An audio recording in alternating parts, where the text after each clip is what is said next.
I wish I had enough time to cover everything, but I don't. So I'm going to pick out kind of the most important things and make sure I get to those right off the bat. So, is it going? Okay, I see the red light. I'm going to ask you a question. I want you to think for a moment and tell me, how long would you estimate the typical college freshman can read material in their book or in their notes and effectively be learning what they're reading? Okay? Okay? 5 minutes, says Chris. 25 minutes? Hour? Now let me ask, anybody think more than an hour? How long?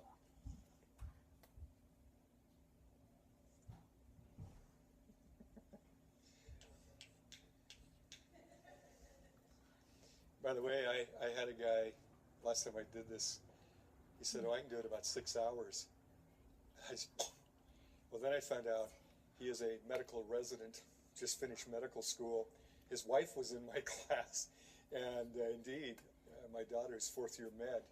Oh yeah, 4 or 5 hours, but that's not typical, I can tell you, okay? Anybody less than 5 minutes? Okay, so we get 5 to maybe 4 or 5 hours. A study was done, I believe the University of Michigan. They asked students to do the following thing. When you're ready to study, you've got all your materials, you're back in your little dorm room or your place you live, check your watch, start working. The moment you feel that sense of, I've read it, but it's not coming through, and it's like, I'm wasting my time, and we all get that feeling, note what time it is. Record that, bring it back. And they had many, many hundreds of freshmen and sophomores do this, and then somebody took the time to compile it. And typically, right about 25 to 30 minutes. By the way, it's also true of lectures, and you've all proved it to yourself. You come into a lecture, you're really alert, check the clock at about 25 after, it's like, yeah, and I see it in every class I teach, but how long do we teach? 50 minutes. And yet, probably most of the learning, if it's going to happen, is in the first 25 to 30. Okay. I'm going to talk about a person, because I also like to teach by anecdote. A woman named Jeanette. I was a junior at Western. She was a freshman. Because I was a junior, I could live off campus. Those days, colleges were your parents in absentia. She had to live in a dorm because she didn't have a relative in town. We were dating. She got her first quarter at Western a D average, 1.0, 15 credits of D. She decided she really needed to buckle down, plus the school said, if you don't make it up, you're going to be kicked out. So the second quarter of her freshman year, she set the following goal: to study for 6 hours a night, nonstop, 6 to midnight, Sunday night through Thursday night. Friday, Saturday, she could party. The rest of the week, she was going to study. Now, one would assume, my gosh, going from little studying to 6 hours a night, 5 nights of the week, she should have aced everything. You want to guess her grade point, second quarter? 0.0. She failed every class. And this is why telling people to study more does not necessarily help. In some cases, it might actually worsen their performance. What I want to do is show you graphically what I'm talking about.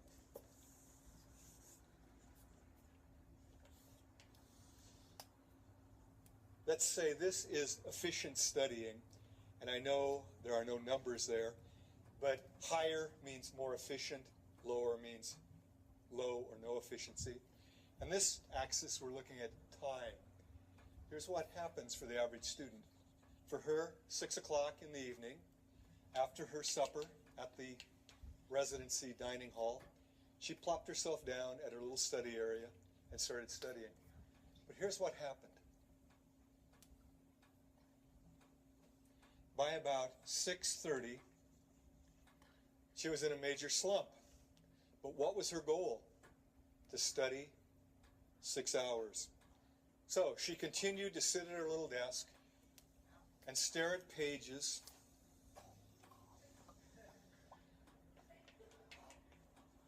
until midnight. She was at her desk 6 hours. How long did she actually study? About 20, 30 minutes. Now, there's a simple conduct in psychology that all of you are aware of. Things that are reinforced, we tend to do more of.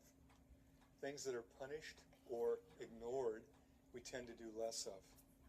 We operate by those principles to a large degree. If you're sitting there for 6 hours, are you feeling good? No. Once you get here, you're looking at your book going, I hate geography. I hate literature. I hate psychology. All the things we're trying to get you to fall in love with, you're hating it. And so her actual good studying was followed by 5.5 hours of pain and misery. I would bet you, I don't know for a fact, that as the quarter progressed, she sat down, and finally she was done before she even started. She sat down and just stared at a book, and she flunked every class.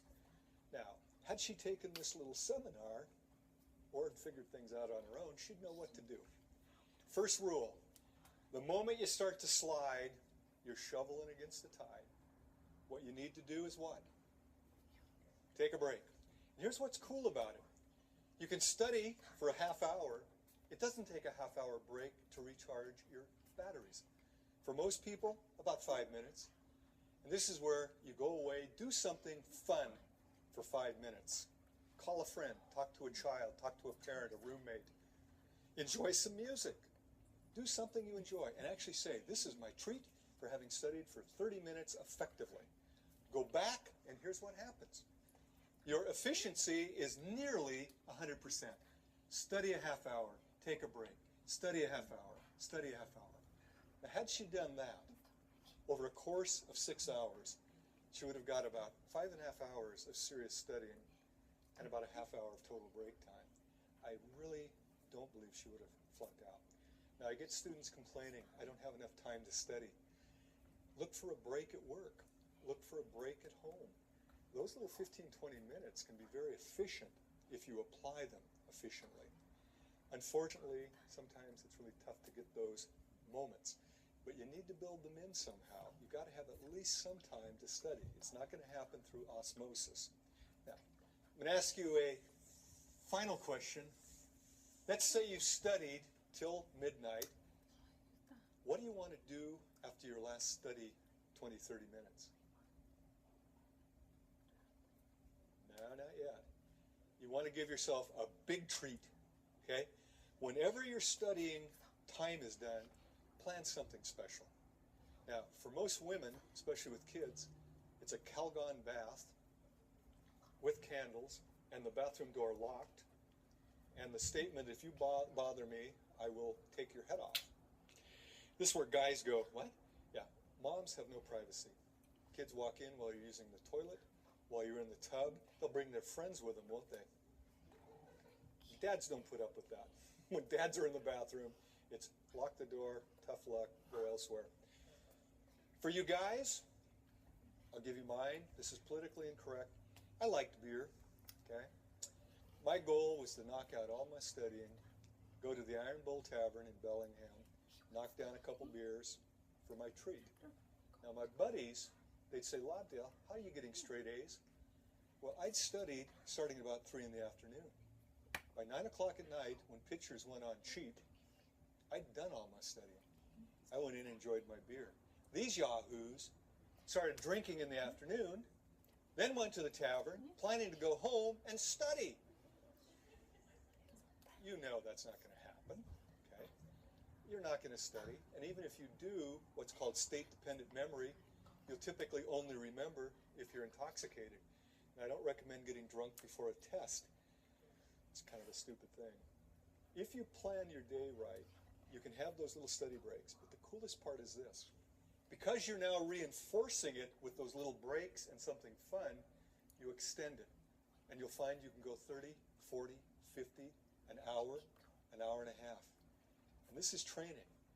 Those of you who go on to advanced degrees, you're going to have to study incredible lengths of time without taking a break, because you've got to get it done, like my daughter in med school. It's just amazing.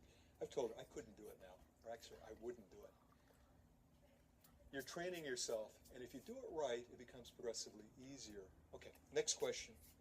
How many of you have a true study or library in your place of residence? Okay. Two of you, if I'm seeing correctly. I've always envied that. A quiet place to actually do reading or studying, okay? I'm going to make a prediction. Many of you study in your bedroom, okay? How many of you study in your bedroom?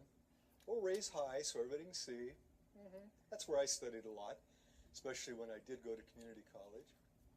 If you don't study in your bedroom, I bet some of you study at the dining room table / kitchen table or bar. How many study at the dining, kitchen, bar? Okay. Now, if you don't study in those two places and you don't have a study or library, you study in the family room, rec room, living room, the place where your TV and stereo is, your couch, your easy chair. How many of you study there? Okay. Now, some of you might actually drive to a school or library. You need to do that? Go to it? Okay, a few of you do. I still remember living at home, going to Highline Community College. My folks bought me a little desk. I still have it, okay? Little desk. I'd come home, because I did work then at Albertsons. Typically, we got off at 9, get home about 10. And I'd start studying. I still remember reading Billy Budd, okay, Melville. And I'm sitting there studying, and my eyes are just, And then the bed started calling to me. Marty, come lie upon me. Now, those of you who've studied the Greek, the idea of the sirens calling sailors to the rocks, oh, it's real. I'd hear the bed call me, and I'd finally go, oh,